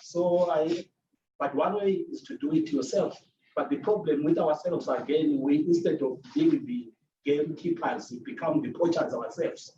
We get to know where there's diamond, we don't tell, and we go and do the clandestine mining. Exploration that doesn't end. Minister.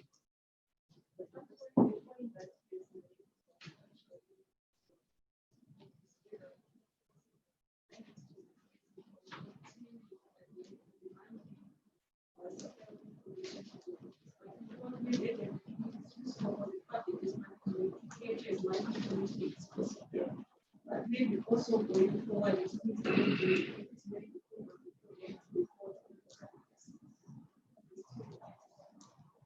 So this is an opportunity as we look at the alignment of the current law, maybe to the constitution and all the debates that are going on. Honorable, you wanted to respond to the quantification issue. Okay. Yes. Just briefly. It is a fact that Zimbabwe is underexplored in terms of minerals and those. So what we probably need is an exploration view that will actually guide geological surveys. And this is advisable that any geological survey really undertaken in that way, because exploration does not come cheap. And many times you can explore, you pump in a lot of money, but fail to actually do the final extraction for various reasons. The minerals may be there, but the geological occurrence may not be really viable, or maybe the resources in terms of financial capital required may be more than what you expect. There are a lot of other players. Before you finish exploration, the price of that specific mineral that you're targeting may actually fall on the international market. So there are a lot of dynamics. So that should be a prerogative of the government. And what explodes, and there is the data capturing method and storing, it must then be availed to the nation, to investors in a defined way. Thank you very much, Honorable. Just one quick one. Please allow me to. There's an argument, a contemporary argument that says from space, the first world is able to tell how much we're worth in terms of minerals. So now that my chairman says exploration can be very expensive, the shortcut would be to do an auction so that those who are in the know bid against each other on an open platform. That's one way to go. Then for John, the audit, someone mentioned the Auditor General. Yeah. She does an amazing job. That woman is amazing. But there is a thought that says, if you want to hide something from a black man, just write it down. She writes very good reports, but John, she doesn't have powers. Perhaps you should push Parliament, us, to extend her powers so that she is then able to recommend that certain individuals be prosecuted. She goes to town exposing people, but cannot recommend prosecution. Thank you, Honorable. I think you raised fundamental questions around the Office of the Auditor General, and we agree that I think she's been doing an amazing job. And we need to look at that and the powers that she has, and maybe the powers of the parliamentary portfolio committees as well, to bring some of these, beyond the public hearings that we have had in terms of, can they be arresting powers as well, or how do they work together with, say, the Zimbabwe Anti-Corruption Commission and the like? The institutional framework to this, I think, is very important, and these are the conversations that we have been having this afternoon in terms of the policy, in terms of the legal and the institutional frameworks that we need to put in place for us to have debt transparency, for us to have prudent debt management and prudent domestic resource mobilization that goes beyond the revenue generation to the revenue distribution and allocation and utilization itself. So let me thank our presenters for today, Precious Lupatla Erina Chipumo and Dr. Gordon Moyo, and our discussants, I think, for very lively discussions, despite that it was afternoon and normally people will be, moving directions and all, but I think we remained focused for the conversation and the discussion, and there's so many key takeaways for us as we move towards the days, and we'll be concluding and coming up with the conference recommendations. I will now hand over to Dr. Mtasa, who will share with us the next step. All right, thanks, Janet, for that afternoon session.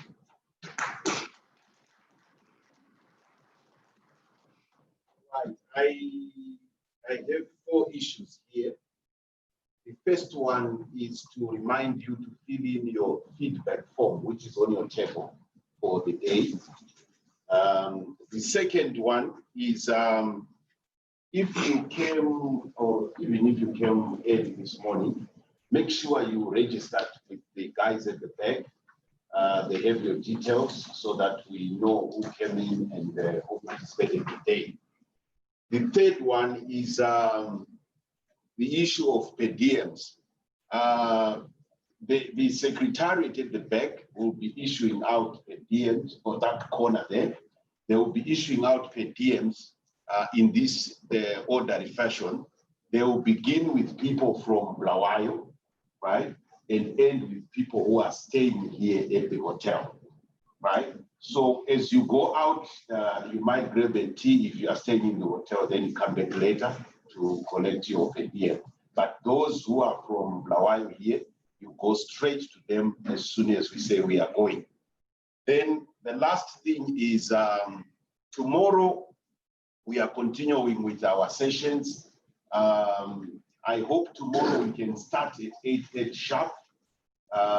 Today I know there were issues about trying to establish how to move around and come here. But tomorrow, if we start at 8:30, we should be able to finish by 4:30 as the program. Today we went into 5:15, 45 minutes more because of some delays we had. But thank you very much for your patience and for your live contribution. And other than that, we should be able to see each other tomorrow morning at 8:30 sharp. Anything else? Thank you, and we can give ourselves a thumb up. The tea is there, I am sure, right? Yes.